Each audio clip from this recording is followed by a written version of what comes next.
The Seattle Mariners were able to take 3 of 4 from the Texas Rangers. Joe and I are going to talk about this series and what went right for the Mariners in those 3 games. We're really going to talk about the standings in the American League and if the Mariners do still have a chance at both the wild card and the division. And we're going to wrap it all up by talking about the New York Yankees series coming up over the next couple of days after Monday's off day. Thank you guys so much for watching episode 122 of the Hit It Here podcast, part of the Bleav network. Available on all your available podcast platforms, Apple Music, Spotify, etc. Please give us a 5-star review. And this, Joe, is the Vinny episode of the podcast. Joe, how we feel about the Vinny episode? W. Calling him Winnie the rest of this podcast. I'm not calling him Vinny. It's Winnie for me, okay? We're taking that V. We're just copy and pasting another V. Turn it into a W. Vinny's a walking dub, okay? The Mariners, this 4-game set against the Rangers, took a series walking dub, if you will. Okay, could have been a mop. Could have been a mop. 1 run difference in that first game, but nice to see them bounce back after that low-key kind of a demoralizing loss on Thursday. We'll get into that here shortly, but very nice to see them bounce back, win the following 3 games. Games that were must-win. Every single game down this stretch, honestly, we're in must-win territory. If every day you're you took the Mariners money line on Bet Online, your earnings by the end of the year, if they won out, would be crazy. Okay. I'm not, not gambling advice, but I'm just saying if you somehow wanted to just make a big chunk of change, Mariners money line the rest of the year, because they're all must-win games, you'd probably make a decent penny. But thank you to Bet Online for being a sponsor for the Hit It Here podcast. Bet Online is the world's most trusted betting platform and your #1 source for everything football. Bet Online has every stat, every matchup, and even live odds and spreads to bet on during the games. And yes, I know baseball season only got about 2 weeks left, but guys, the football NFL regular season, it's in full swing. And if you think you know your stuff, get in on the $200,000 mega contest and pick 5 games against the spread every week for your chance at weekly prizes and a share of $200,000. Head to the website today to get in on the action. Bet Online. The game starts here. Another day, another victory for the... Another day, another career high set for a starting pitcher against the Mariners, Colton. What are they doing? What are we doing? This is rage bait. We're impression farming. Kumar Rocker made his major league debut against the Mariners on Thursday in the first game of this 4-game series against the Rangers. 4 innings, 3 hits, 1 earned, struck out 7. Kumar Rocker, I think, as advertised against the Mariners in this one. But with that all being said, after he exited, the Mariners took a 4-1 lead in this game. They scored 3 in the bottom of the 5th inning. Let me tell you, things were looking pretty good for the Mariners in this game. Bryce Miller goes 6 innings, only 1 earned, strikes out 7. But the Rangers kind of just chipped away at the Mariners bullpen. After Bryce Miller exited, Taylor gives up a solo home run to Nathaniel Lowe. And unfortunately, Colin Snyder was, he just wasn't sharp. Blows the save. They score 3 runs in that 8th inning. The Mariners fall in this game 5-4. They strike out 16 times in this game, Colton. You look at this game compared to the latter 3, there's a stark contrast from this game to those following 3, and for me, it's those strikeouts. You can talk about the runners in scoring position, 1 for 11. You lose this game 5-4, likely because of that, but also those strikeouts, they loomed large in this one. Yeah, Bryce Miller was pretty good in this game, striking out 7. But Kumar Rocker, like you said, was as advertised. His slider's insane. Mm-hmm. I am so not looking forward to facing him over the next few years as he begins to become more established in Major League Baseball. But nonetheless, like you said, the Mariners just weren't after they were able to score those runs there in the 5th inning. They just weren't really able to come through after that. Obviously, Justin Turner had a home run in this game, but Troy Taylor, Colin Snyder were not able to hold a lead for the Mariners. They gave up 3 runs in the top of the 8th inning. Mm-hmm. And in the end, that was their demise for Game 1. The Rangers had 9 hits. Mariners had 6. There was a big error made. I believe it was by Luke Raley in Game 1 that did lead to the Rangers scoring a few more runs. Because when you look at it, earned runs wise, there was only 3 earned runs Yeah. by the Mariners pitching staff in this game. I believe a couple were by the I believe it was a Luke Raley error. But It Joe, was like a line drive kind of hit at him on the right. ground, but like, it's an outfielder playing first base. He has been mainly playing first base for the Mariners since like Robles and Arozarena have taken over the corners. I think a maybe couple more sessions with Perry Hill, he probably locks that down there. A 5-4 final scoreline in that first game. We'd see that again, Colton, in the second game here. Started by Emerson Hancock in replace of Luis Castillo. We saw a second season debut for the Rangers in this one. Jacob deGrom making his season debut. 3 2/3, 4 hits, 4 Ks. His stuff was looking electric, but thank God for pitch limits, pitch counts, whatever. Because if he was cruising, if he was fully healthy, like bro would have gone 7 shutty without a doubt in my mind. Emerson Hancock in this one goes 5 innings, 6 hits, 3 earned, 5 Ks. A typical like number 5 start. This is like the Marco Gonzalez start. Goes 5 innings, keeps you within the ball game, and I said a 5-4 scoreline. The Mariners on the winning side of this one.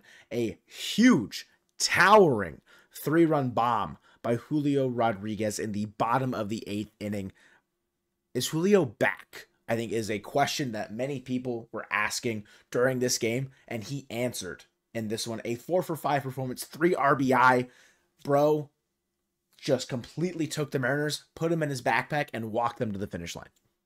Yeah, Julio was the big contributor in this win.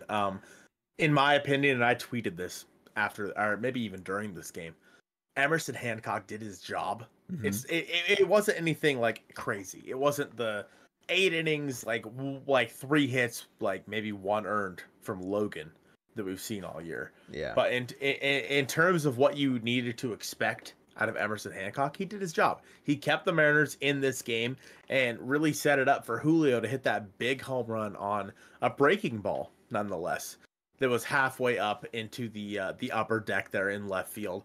Julio Rodriguez in this series was hot as the sun.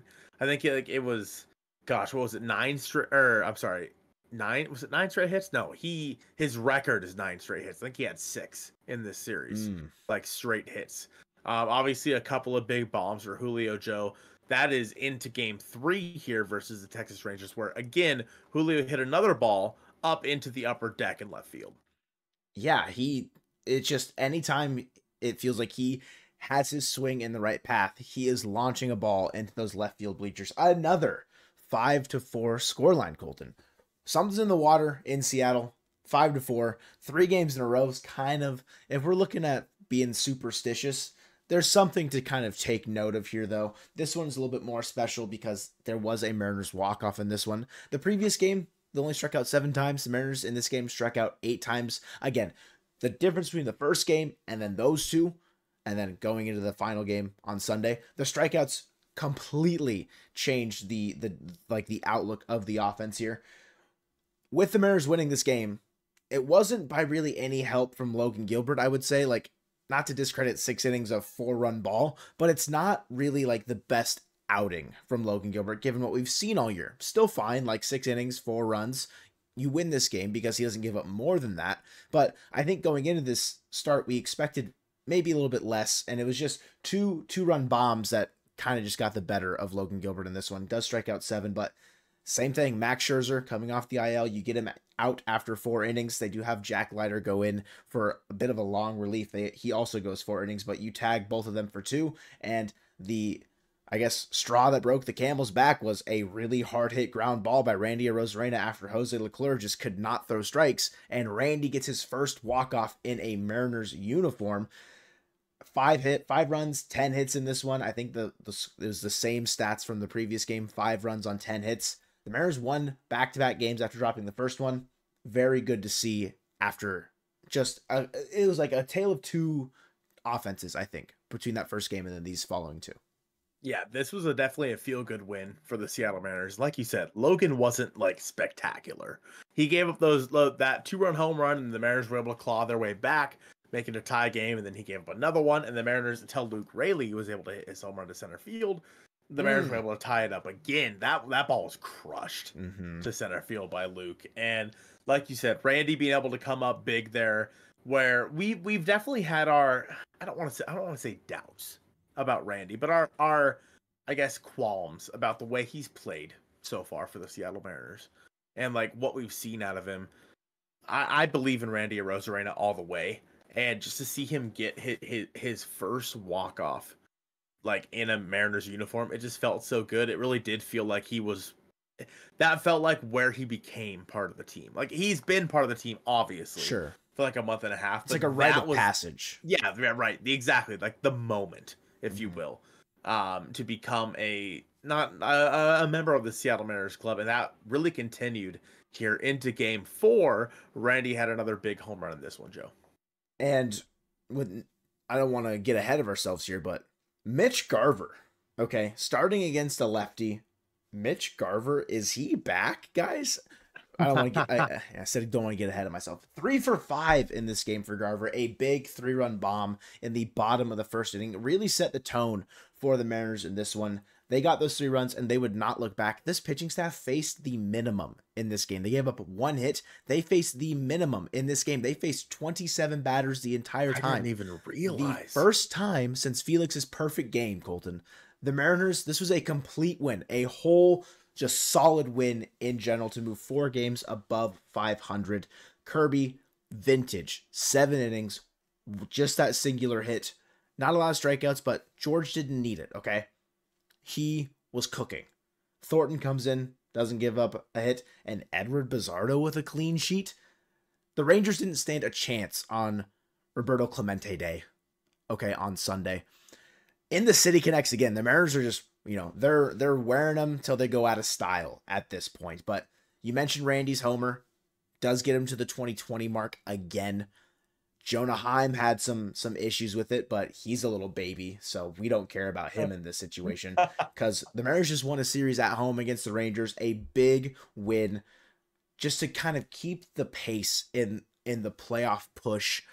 The Astros didn't do you any favors during this stretch because they're playing the Angels, but the Mariners did get some help from other teams. But before we get there, Colton, anything you want to touch on from this final game? A 7-0 victory to really put a stamp on the Mariners' start of this homestand. A really good start for George Kirby. Like compared to what we've seen out of him recently, George was pretty good in this game. Mm-hmm. Only struck out 3, but again, only gave up that 1 hit, I Bleav, on 85 pitches through 7. Like George probably could have kept going, but he needed that feel good start, like that 1 hit start that he got in this game. If the Mariners would, if Dan Wilson would have sent him out there for the 8th inning, I don't think anyone would have blamed him. Mm-mm. But at the same time, it's like George needed a win or a day like this to get back into his groove. Trent Thornton came in, struck out 1 over 1 inning, and like you said, Edward Bizardo 1 inning pitch, 2 strikeouts. Like the Mariners pitching staff, it was a whole team effort from the Mariners pitching staff. In this game, Victor Robles with 3 hits, Mitch Garver with 3 hits as well. The 2 guys that led the team there. But you said it, Joe. Going into this game, obviously the Mariners were only 2.5 back of the Minnesota Twins, 3.5 if you count. Obviously, the Mariners do not have that tiebreaker. So basically, it's 3.5 back of the Minnesota Twins. Going into this game, unfortunately, the Twins and the Astros did both win, which doesn't help the Mariners in that scenario. But moving forward, the Mariners find themselves in a good spot. They have an off day on Monday, which is where the Astros are going to make up that half game that they do have. But otherwise, the Mariners going forward, again, they're going to wear the City Connects on Tuesday with Brian Wu on the mound versus the Yankees. Overall, where are the standings out, Joe, for the Seattle Mariners? You kind of laid it out, 2.5 back of the Twins. You're also tied with the Tigers right now as well. We both sit at 77 and 73. And then within the division, like I said, the Astros, they did not allow the Angels to take any games away from them. They are on a 4-game win streak, 6-4 their last 10. You're still 4.5 back in the division, but with a 3-game set against them towards the end of the season, your second to last series of the year for the Mariners, you only need 1 more win to guarantee that you have the tiebreaker over them, which is the, I guess, outlier situation when we're looking at the rest of the playoff potential spots for the Seattle, because you look at the wild card, you mentioned you don't have the tiebreaker over the Twins, but you also don't have the tiebreaker over the Tigers and the Red Sox. All teams that are kind of in play there. Sure, you've got a 2-game lead on the Red Sox. They sit at 75 and 75, but again, there's still a couple. There's room for any team to make up ground if they get hot at the right time and other teams start to scuffle. I will say we make up a game on the Astros. We also make up a game on the Tigers and the Twins as far as standings are concerned. The Tigers, they are facing your Kansas City Royals in Kansas City the day that we're hearing this. So we could move ahead of them in the standings should the Royals beat the Tigers in Monday's game. The Twins, they are facing division-leading Cleveland Guardians in Cleveland. So interdivisional matchups for the AL Central, aside from the White Sox, they don't get invited to the party during these series. I don't know why they would get invited. They're a joke anyways. Like they definitely got left off the invite list on purpose, right? Like no RSVP was given to Chris Getz and the White Sox here. But if you're a Mariners fan, you're a Guardians fan, and you're a Royals fan today. Okay? Just going to throw that out there. No, just take a step back from Mariners baseball. Don't have to worry about it today. There's no continuing to win in the City Connects. Just root. I was going to say like vote and root, which is a weird. Like Steven Vogt? Oh my God. We believe in Steven Vogt, who's the manager of the Cleveland Guardians. We believe in Steven Vogt. It all circles back. All right. And then, of course, San Diego Padres open up a series against the Astros as well. The Padres, they've been hot as well. Winners of their last 3. Wild card 1 out there in the National League. Couple games back of the Dodgers. Don't know if they really have a chance at catching them, but anything is possible down the stretch here. Again, the Mariners, yes, they have a series against the Yankees, but the teams around them are also playing quality opponents right now with how the offenses looked. Yes, the Rangers are not necessarily a complete team. They're 8 games under 500, but they gave pretty good efforts. I mean, they were 1-run games those first 3 games. The way that the offense played, how they battled back in games 2 and 3, like there was moments where like you showed some sort of resolve in this series as the Seattle Mariners, as like the offense is concerned. I feel pretty okay going up against the Yankees team while the other teams around you are also playing tough opponents. Like given how the Astros just finished up against the Angels and like somehow the Tigers are beating up on the Orioles, like come on Baltimore, like do you not want the division? Kind of cringe. But like specifically the Astros, like they're playing against the Angels, like you didn't really have a whole lot of hope. This next couple series, like up until Wednesday, like you're looking at the other teams around you, like, yeah, they could lose a couple of those games and the Mariners can make up some ground. There are 12 games left until the end of the season. Like, again, like you said, the Mariners are facing the Yankees. It's a tough opponent for the Mariners over the next like 3 or 4 days. Tough. I look at it as hopefully the Astros and the Twins like continue to lose. They haven't been necessarily perfect, especially the Twins over the past, calendar week or so. I hope for the Mariners' sake, again, they're 2.5 back. We'll call it 3.5 just because of, again, the tiebreakers. Mm-hmm. I'm kind of the division specifically doesn't sit well with me. Nah. Like 4.5 back, right? You have, 3 against the Astros still, and you probably like as long as you win 1, I believe you hold the tiebreaker over the Astros in the end, which is good. But like I don't love that. The Mariners are 7-3 over their last 10. Offensively, they've looked pretty good, but I really do look at the American League wild card, the 3rd spot there, as the spot for the Seattle Mariners moving forward. The Twins, again, like you said, the Tigers, the Red Sox, those are the 3 teams to watch. And as long as the Mariners can hold their own versus the Yankees, I would love a series split. I don't necessarily know how, I guess, possible that is over the next 3 games for the being Seattle that it's Mariners, a 3-game series, you can't really split 3 games, but okay. That's a good point. That's a good point, Joe. You either win this series or you lose this series, guys. Not really sure if that's a very hot take, but if you ain't first, you're last, brother. Yeah, I think that for the Mariners, the wild card is like where they are looking moving forward throughout the rest of this season. Again, only 12 games left. As long as the Mariners are able to at least win 1 in this series versus the Yankees, I'll feel relatively okay moving forward with them. Of course, again, facing the Rangers. You talked a little bit about it. I expect there to be a brawl in Texas. Oh, when we go back to visit the Rangers? Yeah. Yeah, there's going to be a brawl of some kind, whether that be them hitting Julio, Or probably them Randy hitting Randy, of course, but again. or Jonah Heim even getting hit. Like maybe the Mariners make the first move.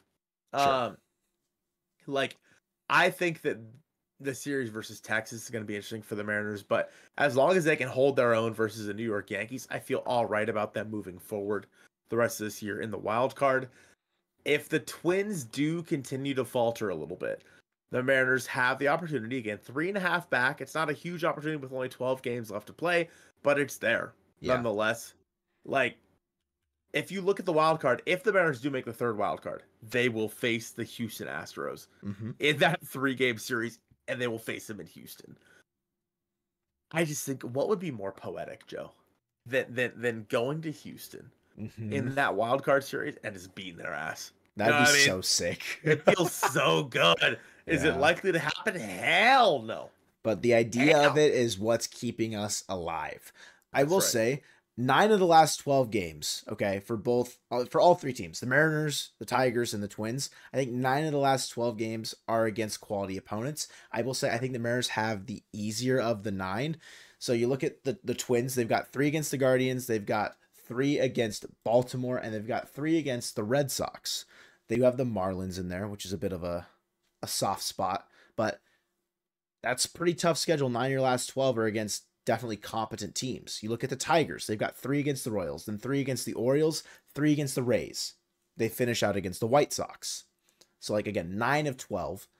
You look at the Mariners, 3 against the Yankees, 3 against the Rangers, 3 against the Astros, 3 against the Athletics. Athletics have been a pretty solid offensive team in the second half, but you've shown that you can beat them at points this year.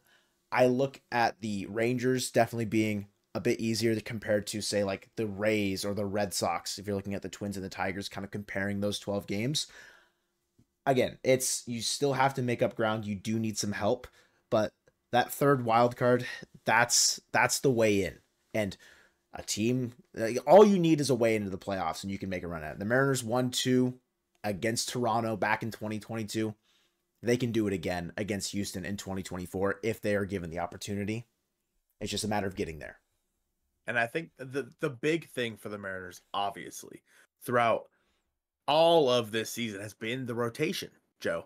And going into this Yankee series, the Mariners, with the off day, have reslotted their rotation with Bryan Woo taking the ball in Game 1 versus the New York Yankees. Tell me a little bit about that pitching matchup, because for the Mariners, it's not going to be an easy one. But you do miss Garrett Cole in this series, which is good. But it's still not going to be an easy pitching matchup for him. Yeah, Luis Gil is the opposite of Bryan Woo in Game 1 on Tuesday. Again, they will be rocking the City Connects. They have seen the posts on Twitter, everyone crying out, like, just keep wearing the City Connects. They're aware of what's happening, okay?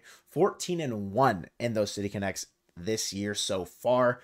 But Bryan Woo against Luis Gil, it's a good pitching matchup. Luis Gil had a very great first half, kind of slowed down a little bit into the second half, but I think has kind of picked it back up. He's 13-6 with a 3.18 ERA on the year. You look, I think, to take advantage of a kind of faulty Yankees bullpen at this state of the season. Clay Holmes is not quite having like the first 2-3 months that he's had at like the beginning of this year. You look at like how he's kind of regressed. Sure, like they acquired Mark Leiter Jr. at the deadline from the Cubs. Like, I'm not super worried. Like the big guy, I think, in this bullpen, I don't know if it's still true, but when we played a members video on MLB The Show, you said Luke Weaver was the highest overall rated pitcher in their bullpen. I think that bodes well for the Mariners as far as like having some sort of advantage, some sort of tangible advantage against the Yankees, because one, it's a good Yankees team. They're leading the American League East. They're 87-63.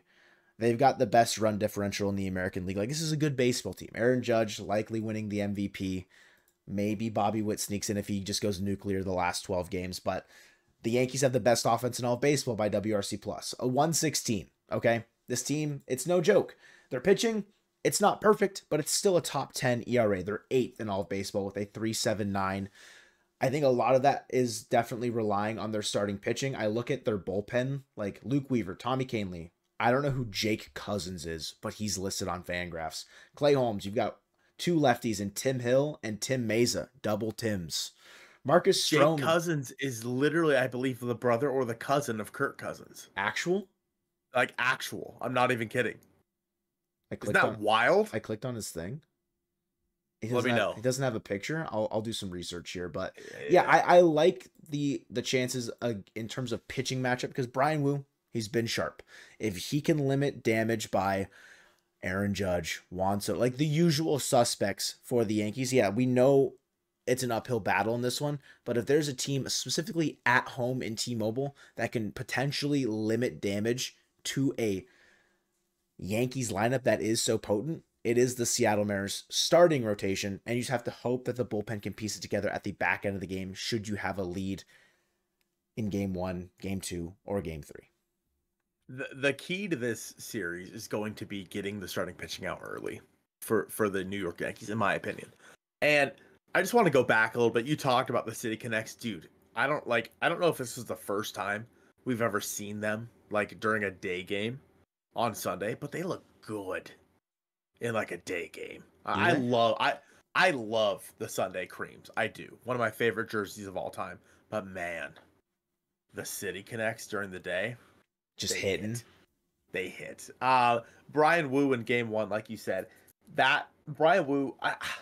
Listen, I don't want to say that I didn't have faith in him coming into the season, but he has proved every single thing that I've been like, maybe Brian Wu can't do that. He has proved everything wrong that I have thought about him prior to this season.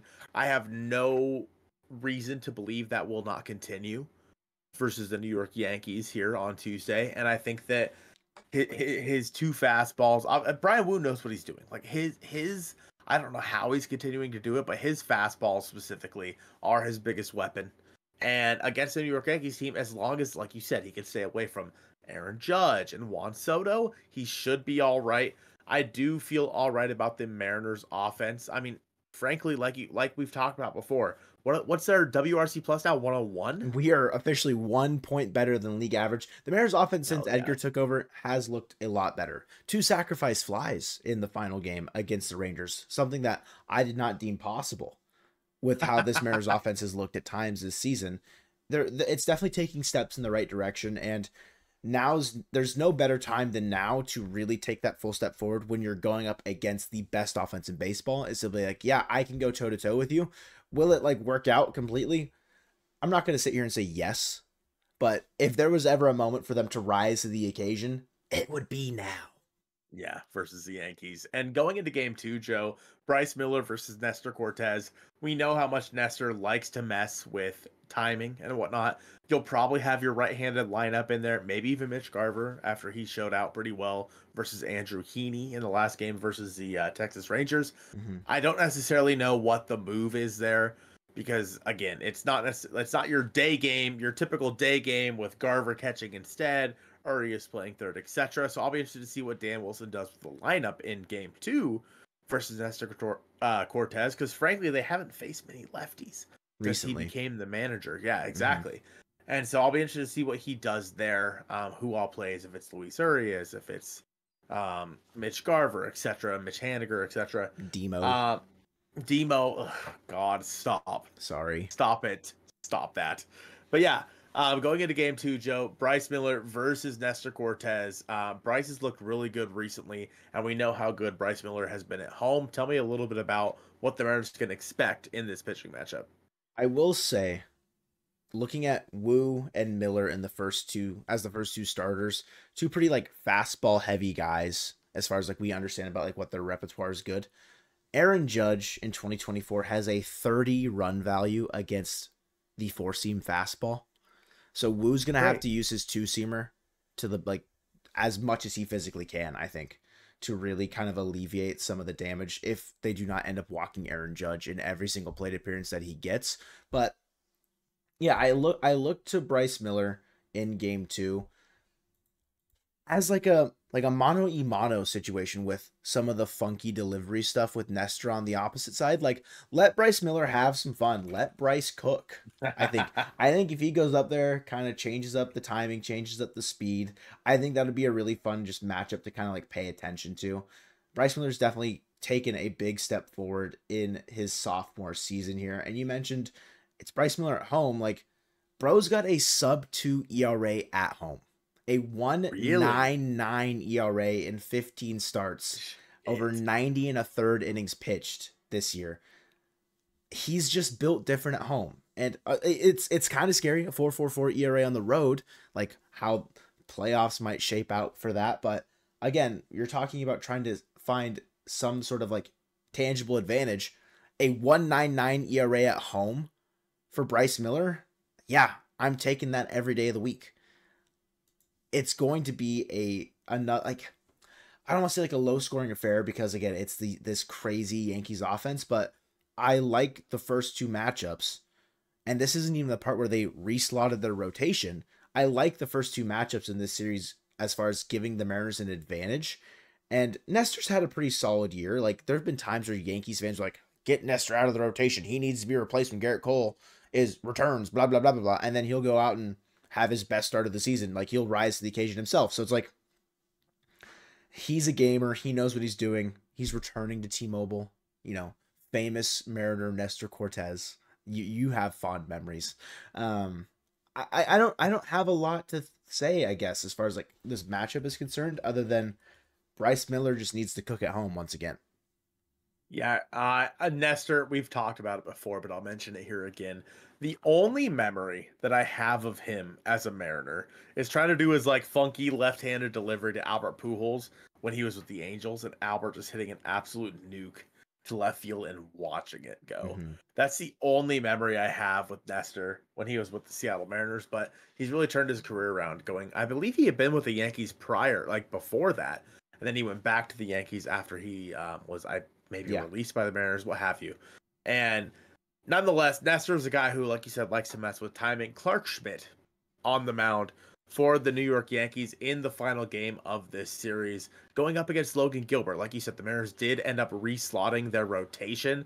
I guess to avoid an Emerson Hancock start versus the New York Yankees, because that's where they would have been had the rotation stayed in line here, which would have then slotted Hancock versus the Astros. We'll talk about that later. It doesn't matter. But Logan Gilbert in Game 3 versus the New York Yankees before the Mariners go on their final road trip of the year.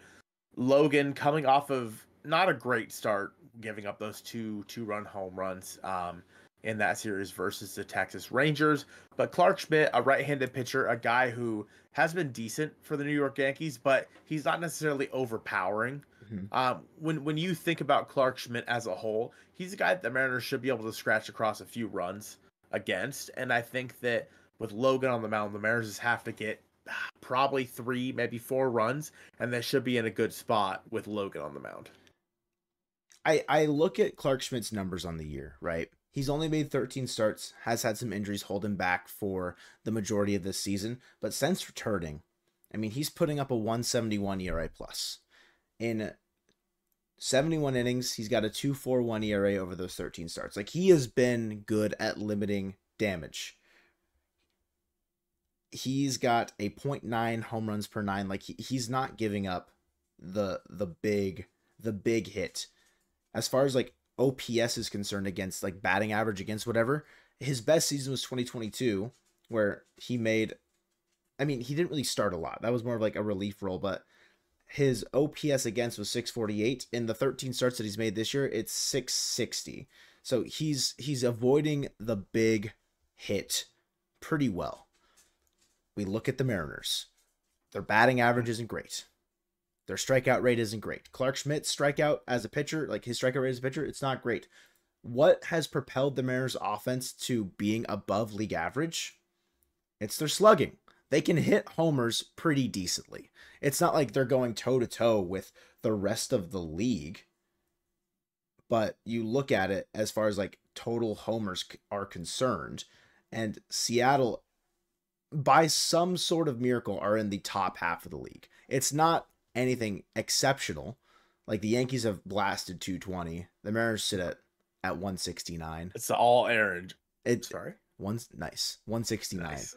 Just one back of Cleveland, who sit at 13th. But I think if you're able to, like you're saying, scratch off some runs against starting pitching in this one, if you can hit a clutch, like 2-3 run bomb against Clark Schmidt somewhere between like the second and fourth inning, that will loom large in that Thursday game. It's a day game. It's a weird schedule this week. It's Tuesday, Wednesday night game, Thursday day game into a travel day, heading to Texas on Friday. I think it does make sense with like Nestor starting Wednesday. Like Cal will probably see a day off there because he hasn't had a day off in a minute. Like he DH'd against Heaney. No, he didn't. No, Haniger DH'd. He had a day off. Yep. So I don't know. Maybe he DHs, but it'll be he shouldn't catch all three of these games here. I remember Logan last year giving up a big home run to like Glaber and Judge in a start at home. You have to hope that Logan, after a couple like back-to-back, not necessarily like rocky starts, but definitely not what he's shown us the entirety. Rocky for him. Yeah, rocky for him, exactly. That he goes out there and he rises to the occasion. He lives up to the hype. And I mean, he'll pass 200 strikeouts against the Yankees. That'll be very exciting. You just need him to go out there and give the Mariners a chance to win a game on a travel day, then heading to Texas, which will start that big road trip to finish out the year pretty much. Us, obviously, we'll come home to face the Athletics, but like that road trip in Texas is going to be huge. Like you need to have some sort of momentum going into it so you don't go into the Ranger series limping and then end up facing the Astros on a back foot. It's a 12-game sprint to the end of the Mariner season here. And while they're still on the outside looking in of a playoff spot, there is still an opportunity for them to find their way, like to scratch their way across into a playoff spot. It's going to be tough. It truly is. But hopefully they're able to take the series from the New York Yankees. Could you just imagine with me really quick, Joe? Just a sweep. Just for fun. Just for fun, a sweep of the Yankees. That'd be so hot. It'd be so sick. That's going to do it from us here on episode 122 of the Hit It Here podcast, presented by Bet Online. Thank you guys so much for watching. This was the Safety Cake episode of the Hit It Here podcast, and go Mariners.